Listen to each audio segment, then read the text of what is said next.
গুরুদাসপুরে ট্রাক্টরে চাপায় নিহত অপর এক ট্রাক্টর চালক। নাটোরের গুরুদাসপুরে মাটি বহনকারী ট্রাক্টরের চাপায় বাদল প্রামাণিক নামে একজন নিহত হয়েছে।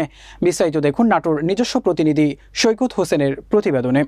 সোমবার রাত 8:30টার দিকে জমির মালিক আব্দুল লতিফ ও আবুল কালাম আজাদ 20 বিঘা আবাদি জমিতে পুকুর খনন শুরু করেন। পুকুর খননের মাটি বহনকারী ট্রাক্টরে চাপায় বাদল প্রামাণিক নিহত হন।